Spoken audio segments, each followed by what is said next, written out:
ആ മക്കളെ, നമ്മൾ മാഗ്നറ്റിക് എഫക്റ്റ് ഓഫ് ഇലക്ട്രിക് കറണ്ടിൻ്റെ ഏതാണ്ട് ലാസ്റ്റ് സെക്ഷനിലേക്ക് കിടക്കുകയാണ്. ഓക്കെ, ആദ്യം ഞാൻ ചെയ്യാൻ പോകുന്നത് torque experienced on A current carrying coil placed in A uniform magnetic field. അപ്പോൾ എഴുതി വെച്ചോളൂ, torque on current carrying coil placed in uniform magnetic field. ഈ സാധനം പഠിക്കാൻ പോവാ. ആദ്യം എന്താ കാര്യം നോക്കാം. അപ്പോൾ ഫിഗർ വരച്ച് എക്സ്പ്ലെയിൻ ചെയ്യണം. എഴുതിക്കോളൂ. Consider a uniform magnetic field capital B. എഴുതൂ. Consider a uniform magnetic field capital B. Okay. Imagine, എഴുതിക്കോളെ, imagine a coil ABCD. Imagine a coil A, B, C, D placed in this magnetic field as shown in the figure. Okay? ഇനി കണ്ടോളെ, ഈ coil വെച്ചിരിക്കുന്ന plain ഇല്ലേ, ഇതിപ്പോൾ like ഇങ്ങനെ magnetic field coil ഇങ്ങനെ വെച്ചിട്ടുണ്ടെന്ന് വിചാരിക്കുക. Ready? Suppose ഇങ്ങനെ ഇങ്ങനെ ഇങ്ങനെ വെച്ചതുപോലെയാണ് നമ്മൾ കാണുന്നത്. അപ്പോൾ ഈ കോയിലിൻ്റെ പ്ലെയിനും മാഗ്നറ്റിക് ഫീൽഡും തമ്മിൽ മേക്ക് ചെയ്യുന്ന ആംഗിളാണ് സപ്പോസ് ഫൈ. എഴുതി വെച്ചോളൂ. Let phi is the angle between plain of the coil and magnetic field. അതവിടെ കിടന്നോട്ടെ. ശരി. ഇനി ഈ കോയിലിൻ്റെ മേലൊരു പെർപെൻഡിക്കുലർ വരയ്ക്കാം. കോയിലിൻ്റെ മേലെ ഒരു പെർപെൻഡിക്കുലർ വരച്ചാൽ ആ പെർപെൻഡിക്കുലറും മാഗ്നറ്റിക് ഫീൽഡും കൂടി മേക്ക് ചെയ്യുന്ന ആംഗിൾ ആണെന്ന് കരുതുക, തീറ്റ. ലെറ്റ് തീറ്റ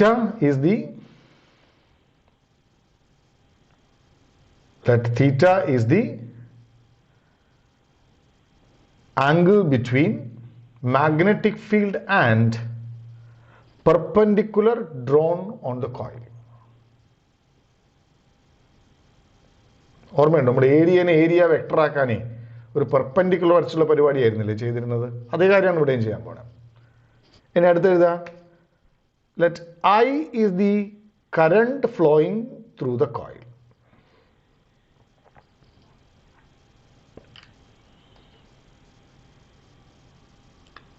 ശരി. ഓക്കെ, മാഗ്നറ്റിക് ഫീൽഡും കറണ്ടും തമ്മിലുള്ള ആംഗിളാണ്.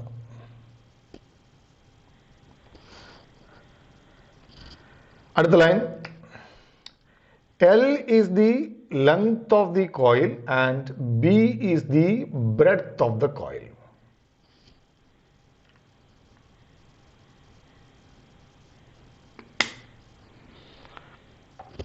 ഓക്കെ, എന്നിട്ട് ചോട്ടിൽ എഴുതാ, let us find the force acting on different parts of the coil. Okay, ഇനി ഞാൻ നമ്മുടെ ഫ്ലെമിങ്സിൻ്റെ ലെഫ്റ്റ് ഹാൻഡ് റൂൾ അപ്ലൈ ചെയ്യാൻ പോവാണ്. അത് അപ്ലൈ ചെയ്യുന്നത് എങ്ങനെയാണെന്ന് കൃത്യമായിട്ട് കാണാം. ഓക്കെ, അപ്പോൾ ഇവിടെ നമുക്ക് എന്ത് കണ്ടക്ടർ എടുക്കാം? അപ്പം ഞാൻ ഡയറക്ഷനെ കുറിച്ചുള്ള എല്ലാം ഒരുമിച്ച് പറയാം, സോ ദാറ്റ് എനിക്ക് എളുപ്പത്തിൽ വീഡിയോ ഉണ്ടാക്കാൻ പറ്റും. അപ്പോൾ ഇവിടെ AB എന്ന് പറഞ്ഞൊരു കണ്ടക്ടർ ഉണ്ട്, BC എന്ന് പറഞ്ഞൊരു കണ്ടക്ടർ ഉണ്ട്, CD എന്ന് പറഞ്ഞൊരു കണ്ടക്ടർ ഉണ്ട്, DA എന്ന് പറഞ്ഞൊരു കണ്ടക്ടർ ഉണ്ട്. ആ ഡിഫറെൻ്റ് കണ്ടക്ടേഴ്സിൻ്റെ മുകളിൽ എക്സ്പീരിയൻസ് ചെയ്യുന്ന ഫോഴ്സും ആ ഫോഴ്സിൻ്റെ ഡയറക്ഷനും. ഓക്കെ, അത് നമുക്ക് നേരത്തെ നോക്കണം. ആദ്യം ഡയറക്ഷൻ നോക്കാം, എന്നിട്ട് മാഗ്നിറ്റ്യൂഡ് എഴുതാം. അപ്പോൾ സൗകര്യമുണ്ട്. ആദ്യം AB പാർട്ടിൻ്റെ മേലെ ഉണ്ടാവുന്ന ഫോഴ്സിനെ കുറിച്ച് നോക്കാം. AB, Fleming's left hand rule. Fleming's left hand റൂളിൽ ഓക്കെ മാഗ്നറ്റിക് ഫീൽഡ് എങ്ങോട്ടാ? ഇങ്ങോട്ട്. ശരിയല്ലേ? നോക്ക്, മാഗ്നറ്റിക് ഫീൽഡ് ഇങ്ങോട്ട്. കറക്റ്റ് അല്ലേ? നടുവിലത്തെ വിരൽ എങ്ങോട്ടാ? കറണ്ടിൻ്റെ ഡയറക്ഷൻ. കറക്റ്റ്. അപ്പോൾ ഫോഴ്സ് എങ്ങോട്ടാ? ഉള്ളോട്ട്. അപ്പോൾ എ ബിൻ്റെ മുകളിലുള്ള ഫോഴ്സ് എങ്ങോട്ടാ? ഉള്ളോട്ട്. എന്ന് വെച്ചാൽ കോയിലിനത് ഉള്ളോട്ട് തള്ളു. സി ഡി നോക്കാം നമ്മൾ. മാഗ്നറ്റിക് ഫീൽഡ് ഇങ്ങോട്ട്. കറക്റ്റ് അല്ലേ? കറണ്ട് എങ്ങോട്ടാ? താഴോട്ട്. യെസ്. അപ്പോൾ ഇവിടെ ഒരു തള്ളെങ്ങോട്ടാ? ഉള്ളോട്ട്. അവിടെ ഒരു തള്ളെങ്ങോട്ടാ? ഇങ്ങോട്ട്. ഇതിനായിട്ട് കണ്ടില്ലേ? കോയിലിൻ്റെ മേലെ ഇവിടുന്ന് തള്ളു അങ്ങോട്ട്, ഇവിടുന്ന് തൊള്ളു ഇങ്ങോട്ട്. അപ്പോൾ സ്വാഭാവികമായിട്ട് ഇങ്ങനെ തിരിയാനുള്ള ടെൻഡൻസി ഉണ്ടാവും. ഇവിടുന്ന് ഉള്ളോട്ട് തള്ളും, അവിടുന്ന് പുറത്തോട്ട് തള്ളും. സോ ഇങ്ങനെ തിരിക്കാനുള്ള ടെൻഡൻസി ഉണ്ടാവും. ശരി. ഇനി വാട്ട് അബൌട്ട് ഹിയർ? ഇവിടെ നമ്മളെന്താ? IL ക്രോസ് ബിന്റെ ഡയറക്ഷൻ പറയാം. ഇവന്റെ മുകളിലുള്ള ഫോഴ്സ് താഴോട്ടും മേലോട്ടും ആയിരിക്കും.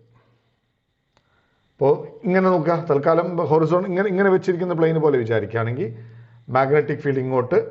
റെഡി? മാഗ്നറ്റിക് ഫീൽഡ് ഇങ്ങോട്ട്. അല്ല, സോറി IL ക്രോസ് ബി അല്ലേ? IL cross B. എൽ അങ്ങോട്ട്, ബി ഇങ്ങോട്ട്. So L cross B force ഇങ്ങോട്ട്. ഓക്കെ. ഇവിടെ L ക്രോസ് ബി മേലോട്ട്. കറക്റ്റ്. ഇപ്പോഴാണ് കറക്റ്റ് ആയത്. ഇവിടെ L ക്രോസ് ബി ഇങ്ങോട്ട്, ഇവിടെ L ക്രോസ് ബി താഴോട്ട്.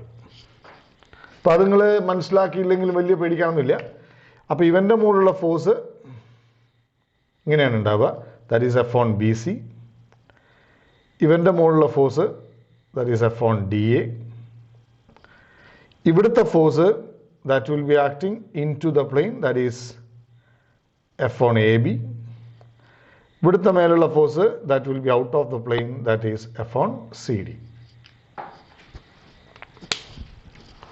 നന്നായിട്ട് കേൾക്കണേ. ഇനി നമ്മൾ കാര്യത്തിലേക്ക് കിടക്കാൻ പോവാം. ഇവിടെ നമ്മൾ പറയാൻ പോകുന്ന ആർഗ്യുമെന്റ് എന്താ അറിയോ? എന്താ വെച്ചാൽ F on BCയും F on ADയും ഈക്വലായി ക്യാൻസൽ ആവും. അത് ഒരേ ലൈനിലാണ് ആക്ട് ചെയ്യുന്നത്. ക്യാൻസൽ ആയി പോകും. അപ്പോൾ എഴുതി വെച്ചോളൂ. Force on BC and force on DA cancel each other. While force on AB and force on CD make a couple, COUPLE, rotate ചെയ്ത ഫോഴ്സിന്റെ പേരിന് പറയുന്ന പേരാണ് couple, which will rotate the coil. ശരി. അപ്പം നമ്മൾ എന്താ ചെയ്യാം? What about force on AB? Force on AB equal to BIL. Sin 90 ആണ്. Sin 90, that is equal to BIL, and that will be acting into the plane. Now what about force on CD? Force on CD equal to വീണ്ടും BIL sin 90, that is equal to BIL, and that is acting out of the plane. Now the torque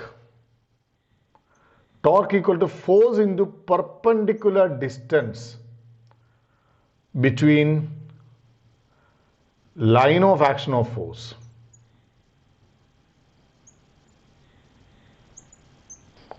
Perpendicular distance between line of action of force. ഇതാണ് torque എന്ന് പറഞ്ഞാൽ. Force into perpendicular distance between line of action of the force. അപ്പോൾ അവിടെ torque equal to എത്രയാ? Force BIL അല്ലേ? One of the forces BIL. രണ്ട് ഫോഴ്സുകൾ act ചെയ്യുമ്പോഴാണ് ടോർക്ക് ഉണ്ടാവുക. അതിലൊരു force BIL into perpendicular distance. അതാണ് കളിക്കാനുള്ള കാര്യം. അത് കളിക്കാൻ എന്താ ചെയ്യേണ്ടത്? ഇതാണ് ഒരു ഫോഴ്സ് ആക്ട് ചെയ്യുന്ന ലൈന്. റൈറ്റ്? ഇതാണ് ഒരു ഫോഴ്സ് ആക്ട് ചെയ്യുന്ന ലൈന്, ഇതാണ് മറ്റൊരു ഫോഴ്സ് ആക്ട് ചെയ്യുന്ന ലൈന്. ഇവർ തമ്മിലുള്ള perpendicular distance is only AN.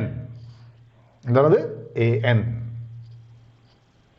So BIL into AN. Now to find AN എങ്ങനെ കാണും? AN എങ്ങനെ കാണും? Take triangle. ഏതാ ട്രയാങ്കിൾ? ADN എടുത്താൽ you can take cos phi first. Cos phi അല്ലേ? Cos phi എടുത്താൽ you will get it as AN by B. AN by AD. AD എന്ന് പറഞ്ഞാൽ B ആണ്. അപ്പോൾ AN equal to B cos phi എന്ന് എഴുതാം. AN എന്താണ്? B cos phi. അപ്പോൾ ടോർക്ക് എന്താവും? Torque equal to BIL into B cos phi. എടാ നോക്കടാ, ഈ LB ആരാ? LB ഇതാരാ? LB length into breadth, area. So it is BIA cos phi. BIA cos phi. For n turns, അങ്ങനത്തെ n turns ഉണ്ടെങ്കിൽ എന്താവും? Torque will be equal to NBIA cos phi. ഇതാണ് equation for torque. പക്ഷേ ഇവിടെ ഇങ്ങനെയല്ല നമ്മൾ equation പറയാറ്. അതെന്താ കാര്യം എന്നറിയോ? ടോർക്ക് ഒരു വെക്ടറാണ്. അപ്പോൾ അതിനെ വെക്ടോറിക്കലി റെപ്രസെൻറ്റ് ചെയ്യണം. അപ്പോൾ വെക്ടോറിക്കലി റെപ്രസെൻറ്റ് ചെയ്യാൻ വേണ്ടി നമ്മൾ ഏരിയനെ വെക്ടറാക്കും. കാര്യം ഇവിടെ നമ്പർ ഓഫ് ടേൺസിനെ വെക്ടറാക്കാൻ തരയില്ല, കറണ്ടിനെ വെക്ടറാക്കാൻ തരയില്ല, മാഗ്നറ്റിക് ഫീൽഡ് വെക്ടറാണ്. അപ്പോൾ പിന്നെ ഏരിയനെ വെക്ടറാക്കിയാലേ നമുക്ക് വെക്ടോറിക്കലി റെപ്രസെൻറ്റ് ചെയ്യാൻ പറ്റുള്ളൂ. അപ്പോഴേ ടോർക്ക് എന്ന് പറയുന്നത് വെക്ടറായിട്ട് കിട്ടുള്ളൂ. അപ്പോൾ ഏരിയനെ വെക്ടറാക്കാൻ നമ്മൾ എന്ത് ചെയ്യണം? പെർപെൻഡിക്കുലർ വരയ്ക്കണം. ഏരിയയിൽ നിന്ന് പെർപെൻഡിക്കുലർ പുറത്തേക്ക് വരയ്ക്കണം. അപ്പോഴേ നമുക്ക് ഏരിയനെ വെക്ടറാക്കാൻ പറ്റുള്ളൂ. അതിന് വേണ്ടിയാണ് അസാൻ എടുത്തത്. ഓക്കെ, അപ്പോൾ ഏരിയനെ വെക്ടറാക്കാൻ എന്താ ചെയ്യുക? ഇവിടെ തീറ്റ പ്ലസ് ഫൈ എന്താ? 90 അല്ലേ? കാര്യം ഏരിയൻ്റെ മുകളിൽ വരച്ച പെർപെൻഡിക്കുലറാണ് ആ ലൈന്, അതും ഫൈയും കൂടെ കൂട്ടിയാൽ 90 ആണ്. അപ്പോൾ ഫൈക്ക് പകരം എന്തെഴുതാം? 90 മൈനസ് തീറ്റ എന്ന് എഴുതാം. അപ്പോൾ ടോർക്കിൻ്റെ ഇക്വേഷൻ എന്തായി? Torque equal to NBIA cos 90 minus theta. cos 90 minus theta എന്താ? Sine theta. So it will be NBIA sine theta. NBIA sine theta. ഇപ്പോൾ ഏതാണ്ട് വെക്ടർ ഫോമിലായി. ഇനി എങ്ങനെ വെക്ടർ ആക്കാന്ന് വെച്ചാൽ ഈ NIA അല്ലേ,